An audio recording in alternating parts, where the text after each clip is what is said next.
자소서의 7대 원칙. 첫 번째, 개요를 작성해라. 왜 개요를 작성하냐? 여러분들은 글 쓴 경험이 없기 때문에 여러분들이 실제로 A라는 내용의 글을 쓰고 싶어. A라는 내용의 글을 쓰고 싶은데 쓰다 보면 B가 되고 C가 돼. 그래서 자신이 어떤 내용을 쓸 것인지 간단하게 명료하게 몇 줄 내로 이렇게 정리를 하고 들어가면은 여러분들이 일관되게 글쓰기를 할 수가 있을 것 같습니다.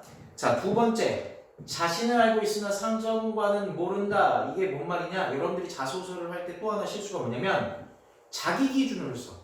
읽는 사람인 사정관 기준으로 안 쓴다는 거예요. 예를 들어서 이거 보세요. 유복여자고등학교에서는 매주 수요일 사과데이 행사를 합니다. 사과데이에서 이렇게 나가. 사과데이를 왜 몰라요? 사람들이 몰라요. 실제적으로 그 사과데이라는 게 우리가 상식적으로 사과하는 날이에요. 이거니까 다 알 수 있잖아요. 안 그렇습니다. 사정관들 그런 거 신경 쓰지 않습니다. 그럼 어떤 거?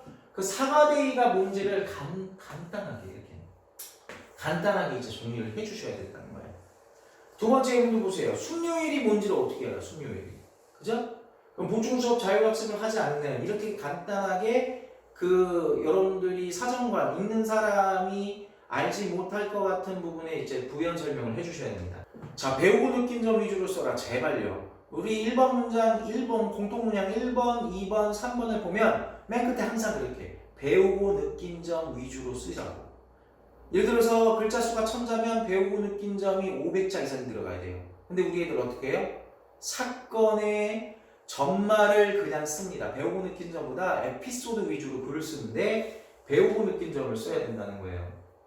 자, 배우고 느낀 점 할 때 또 중요한 거 배우고 느낀 점에 모두 붙여줘? 이유를 붙여주세요. 왜 내가 이렇게 느꼈는지, 왜 배웠는지. 이렇게 붙여줌으로써 배우고 느낀 점이 글자 수가 어떻게 되는 거야? 더 높아지고 내용의 퀄리티도 되게 좋아진다고 여러분들 생각하시면 돼요. 자, 이 예문 하나 볼게요. 과학적 사고의 다양성을 키울 필요가 있다는 것을 배웠습니다. 요것만 쓰는 거하고 한 가지 과학적 혹은 자연현상도 다방면으로 그 발생 원인이 연계될 수 있기 때문에 과학적 사고의 다양성을 키울 필요가 있다는 것을 배웠습니다. 이거하고 어떻게 나요? 당연히 후자 쪽이죠. 이유를 붙이면은 배우고 느낀 점이 좀 더 세련되지고 글자 수도 채울 수가 있다는 거예요.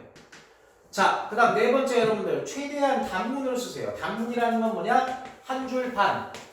한 문장 점찍이면 한 문장이 끝나는 건데 한 줄 반으로 안에 쓰는 게 가장 좋아요. 그러면 선생님 내용이 한 3-4줄이 나오는 걸 어떻게 해요? 접속사를 쓰세요. 그리고 그러나 하지만 그런데 뭐뭐이기 때문에 이런 접속사를 집어넣어서 문장을 줄여버리시는 게 중요하고 어쩔 수 없이 장문을 쓴다면은 2줄 반 이상 넘어가면은 읽는 사람이 못 읽어요. 읽다 보면은 내용이 어떤 내용인지 헷갈릴 수 있는 그런 부분이 생길 수가 있으니까 이거 지켜주시기 바랍니다. 다섯 번째, 여러분은 초등학교 때 일기 쓸 때 나는 오늘 아침에 밥을 먹었다. 나는 오늘 삐리랑 놀았다. 나는 오늘 이거 쓰죠. 그죠?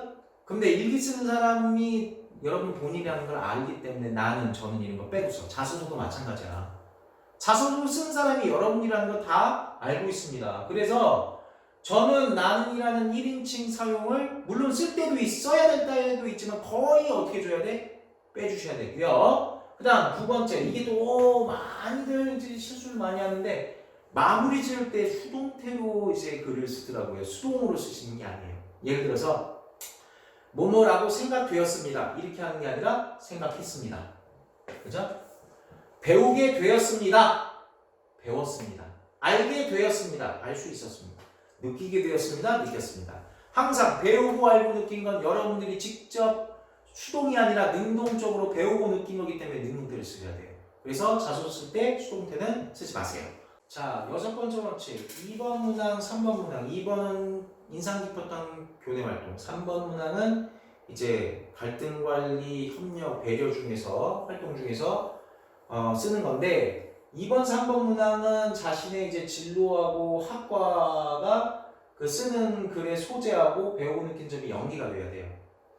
근데 이걸 연계시키기가 상당히 어려워요. 그죠? 예를 들어서 간호학과 여러분들 여학생들 많이 가는데 솔직히 교내 활동에서 간호학과가 뭐가 있어? 교외 활동? 그래봤자 강대 심장해부 그런 것뿐이 없더라고 보니까. 그럴 경우 자기에 맞는 진로 학과에 맞는 소재가 없을 경우에는 어떻게 컨셉을 잡아? 어떤 소재를 잡아? 인성이나 생활 교훈으로 소재를 잡아서 방향을 잡으면 돼요. 지금 요거 친구는 이제 환경공학과를 간 친구인데 환경공학과에 관련된 행위가 없어. 교내 활동이 없어. 그래서 뭐 했어? 에너지 지킴이 역할 한 거예요.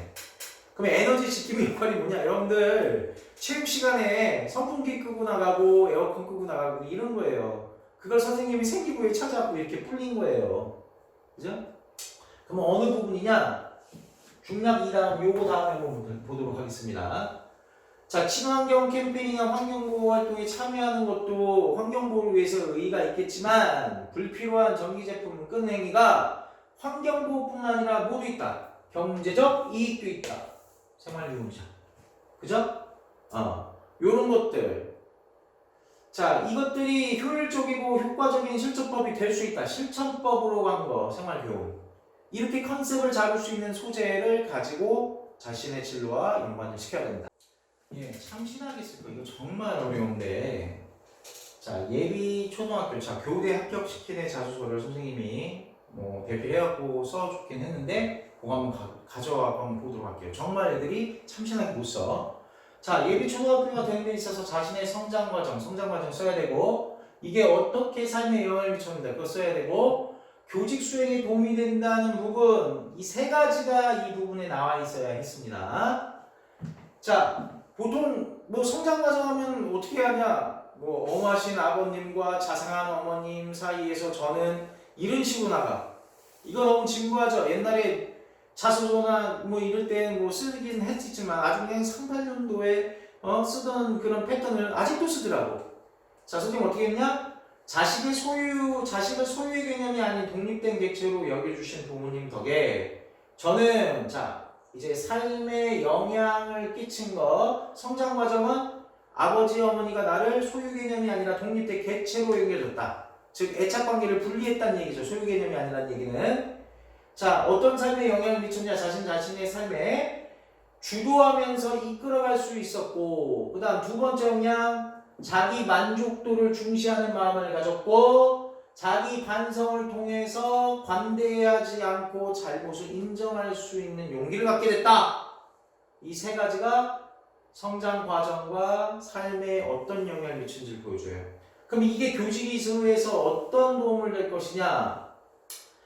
자, 성장 과정과 경험은, 자신의 성장 과정과 경험은 학생들이 초등학교에서, 즉 특히나 저학년들, 부모님과의 애착 및 유대관계 이외에 애착 및 유대관계가 상당히 크죠. 어리면 어릴수록 타인과 교류하고 자아를 형성한다. 즉 사회생활을 배우는 거였죠. 그죠?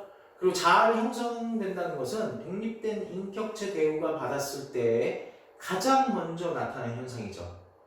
그 다음에 자신을 사랑하는 마음을 갖춰, 즉 자존감이 형성된다는데 이 독립된 인격체가 돼서 자아를 형성하고 자존감을 형성하는데 자신이 살아온 그런 삶의 과정이나 이게 끼친 영향력이 큰 도움이 될 거라고 생각합니다. 라고 얘기했습니다.